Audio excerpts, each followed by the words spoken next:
Good evening, everyone. I'm Elisabeth Tharp here inside the MMJ Network studio. So the Knicks are on yet another 5-game losing streak this season after falling to the Cavs in Cleveland Wednesday night. But on a more positive note, the Knicks have waived Ron Baker, allowing them to sign the undrafted rookie Alonzo Trier to a 2-year, $6.8 million contract. Now the team is in Charlotte taking on the Hornets tonight, and you can catch all the action right here on MMJ Networks. And in West Virginia, the Texans held their last practice today before their first day off of training camp tomorrow. Today, though, the rebuilding continues for Houston's once dominant defense, and that includes moving a familiar face into a new place. So the Knicks traveled to my home state this past Friday to face the Dallas Mavs in a showdown that brought the Knicks their first road win home.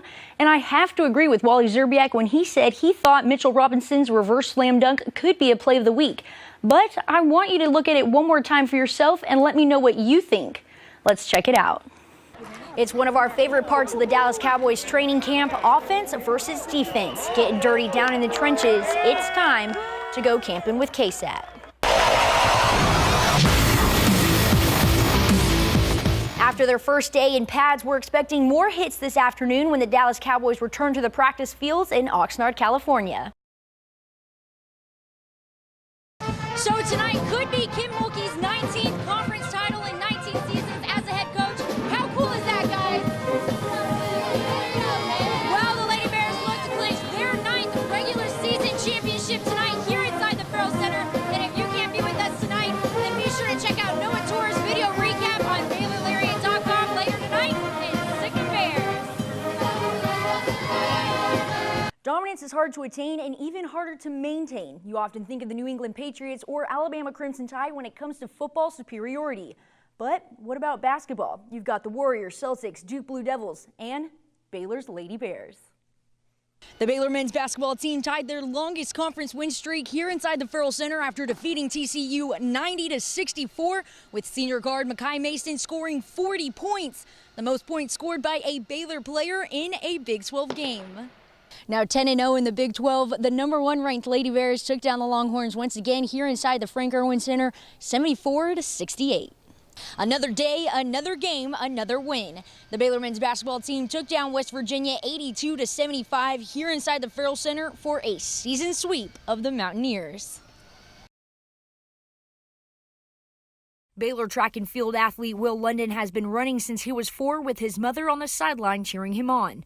But this season, however, will be different. In December, London's mother was diagnosed with a brain tumor. It was one of those things where it was on my mind at all times, and I just didn't want to lose my mom.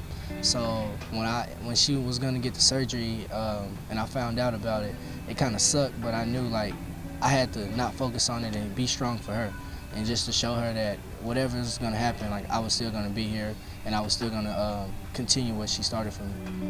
On January 27th, London shared his mother's story on social media, and the responses were overwhelming. I mean, it was great to know that people that I would never think that I would talk to was there for me. So it was one of those things where it wasn't for publicity, it wasn't for anything. It was just wanted to share my story and my mom. So it was one of those things that just took off, and I didn't know it would happen. So it was pretty cool to know that everyone was supporting me and supporting my mom. On January 29th, London announced that the surgery was successful and his mother was doing well.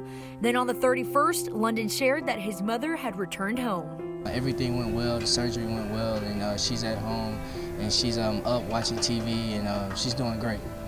Before the surgery, London said when his mother went to the barbershop to get her hair cut off, he surprised her by doing the same. She didn't know I was going to do it. I kind of went back and forth with myself if I was going to do it or not, because I didn't want to cut my hair, but when I said after she got done, and I wanted her to know that I was there for her through whatever, because she's always been there for me through my 21 years of life. So I wanted her to know that this obstacle that she's going through, she's not alone. London said it's going to be tough not having his mother on the sideline this season, but he knows everything he accomplishes will be for her. Reporting for Lariat TV News, I'm Elisabeth Tharp. This Baylor student has been flying high since 2012, received his private pilot license in 2016, and gets to work and fly with professionals every day right here in Waco. Meet Clay Little. 9879 Romeo, radar contact, stay altitude, resume on navigation to Waco, maintain VFR out of below 5,000. Being a pilot has just been an amazing experience for me, and I've loved every second of it. I work here with Aaron Dabney. I've flown up in Dallas, at Addison, at Rockwall. It's just been an amazing learning experience, getting the different perspectives on aviation and then trying to be the best pilot that I can be. So you might be wondering what got Little interested in flying. Well, it was all thanks to his dad. Back when my dad was still in the military, he would take me out to the flight line before he would go to work, and he would show me all the planes as they would take off. And I can remember that as a child, and I always had just a fond memory of aviation. And then for my 15th birthday, they got me a Discovery flight, and it's been history ever since. Little said being a student here at Baylor while being able to practice flying has given him a small glimpse into his future. Being able to see what I can fly now, and then having the opportunities here in Waco to build upon that and fly corporate jets later, which is really what I want to do in life. Besides seeing other aircraft in the sky and the joy of being able to look down and see all the places you've been to and haven't been to yet, Little said his favorite part about flying is the freedom to travel. This really is about freedom for me, being able to be free from the surly bonds of Earth and being able to fly and enjoy my passion that I have. For Lariat TV News, I'm Elisabeth Tharp.